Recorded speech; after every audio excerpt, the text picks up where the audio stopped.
So then when I was becoming a mother, I was looking at all the mothers in the playground and everything. And I said, wow, I'm going to make so many friends. This is going to be like heaven on earth, right? It's going to be so great.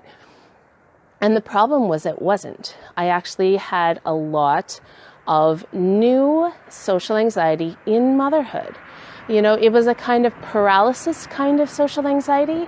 If ever I was around anybody while parenting my children, I couldn't talk to my children, I couldn't parent them, I couldn't connect with other mothers. I simply felt this kind of paralysis that I had never felt before. It turned out that was a form of social anxiety, and it was caused by a new form of shame that I had never had before, and that was mother shame. Right? But I didn't know what was going on with me. I just felt so ashamed that I felt like I wasn't a good enough mother in private, and I felt like I couldn't perform motherhood good enough in public. Right? So I had feelings like I maybe should have never become a mother. I don't deserve to be a mother. My children deserve better than me. I'm failing motherhood, that kind of thing. And I can't perform motherhood in public. I remember thinking this, like, I can't do this. I can't do the mummy voice. I can't do this parenting thing. I can't discipline, right? And it caused paralysis in public, which prohibited me from connecting with people. And so this is an example of how shame can cause social anxiety, right? It was a new kind of shame causing a new kind of social anxiety. So how did I overcome this, right? Well, first I started reading everything I could about everything. And I found this concept of shame. And I read in Brene Brown's book, the name's not coming to me, but the first book she wrote about shame, she had said that 100% of mothers feel mother shame. And I was like, really? Right? So then I started looking more and more into this. Well, why do 100% of mothers feel mother shame? And how can I see their mother shame being manifested? Well, it turns out that shame is manifested in one of these ways. So one of the ways that shame is manifested is by performing for others. So a lot of mothers at the playground are performing perfect motherhood. That is how their shame is being manifested. Others are competing with each other. That's how their shame is being manifested. Other mothers are judging each other. And that's how their shame's being manifested. Well, for me and for other highly sensitive people who are prone to social anxiety, our anxiety is manifested, our shame is manifested in paralysis. I was simply unable to say a word, or hiding in our homes, not interacting with other mothers or anybody else at all, right? And so I started witnessing that it is true that all mothers have shame. She is performing, she's judging, right? She's hiding, right? So that's the first step, is confirming that we are not alone, right? The second step was to understand, well, what is causing all this shame in mothers? So I read a lot of sociology of motherhood, anthropology, social work. What are the societal beliefs and expectations causing so much shame?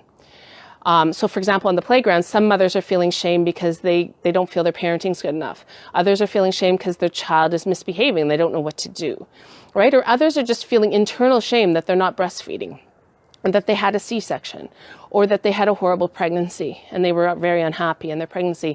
Like there's something, or that their child isn't sleeping at night, or they're crying too much, or whatever, right? And so I discovered, well, what is causing each of these different shames? What are the societal beliefs and expectations?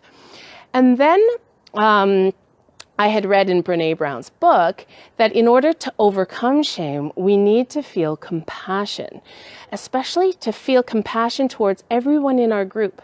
So I decided, okay, I am going to feel compassion towards all mothers because all mothers are feeling shame. Okay, we are all in the same boat. So for a whole week, I developed this technique called zooming into the other mother's heart technique. So I would look at every single mother and zoom into her heart and see her for her. I looked past all the societal beliefs and expectations. I looked past how she was parenting, how her children were behaving. Anything that society was saying is important, I was like, bullshit. I looked straight into her heart and I saw her for her. I started asking questions like, I wonder how she met her husband. I wonder where she grew up. I wonder what her family's like. You know, I wonder what she studied, if she studied in college. Who is she? Beyond all the crap making so many mothers feel so much shame. I did this for a whole week, and then I started feeling more compassion towards myself. I'm like, well, maybe I am good enough. You know, maybe the goal is not to be a perfect mother, but to be good enough. And maybe we're all good enough. And I started seeing all mothers as good enough, right? That's huge. And then I said, okay, I'm now going to start talking to them and showing them that I see them for them. And so I would be at a play place and I'd see another mother and I would start asking her about her. Where is she from? What did she do before becoming a mother? If she has a husband, how did she meet him? You know, what are her hobbies? What does she like to do?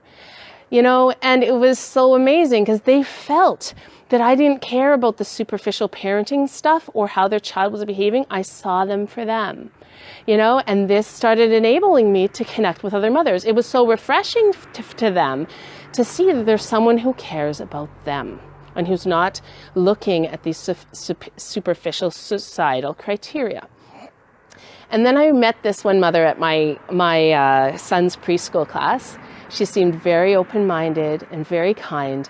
And I asked her if she wanted to go to the zoo with me. So we went to the zoo. And all that day I was asking her all about her. You know, she was from Latin America. What did she study in college? How did she meet her husband? And, you know, and it was so cool because she was a fascinating person.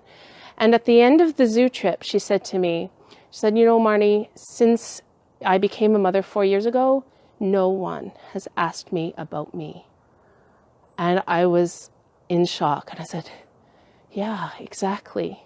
No one is asking each other about each other, right? And this is the key. And so these were the steps that I did to get over my own mother shame, to truly feel compassion towards all mothers, and to be able to connect with mothers and make amazing mother friends. So I hope this case study was interesting to you because it applies to all social anxiety. Social anxiety is caused by shame. It's this feeling that we're not good enough.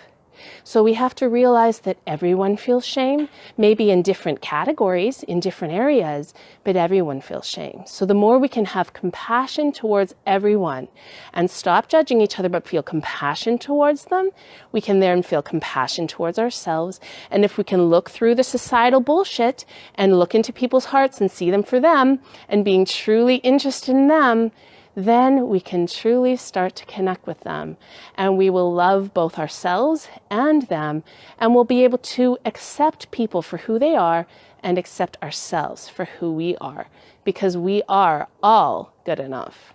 All mothers are good enough and everyone is good enough. I hope you found this to be helpful and let me know if you'd like me to help you with your social anxiety or with any of your shame. This technique works. It works not only for mother shame, but for all shames and all social anxieties. All right, thanks for listening, and I hope you have a wonderful Boxing Day.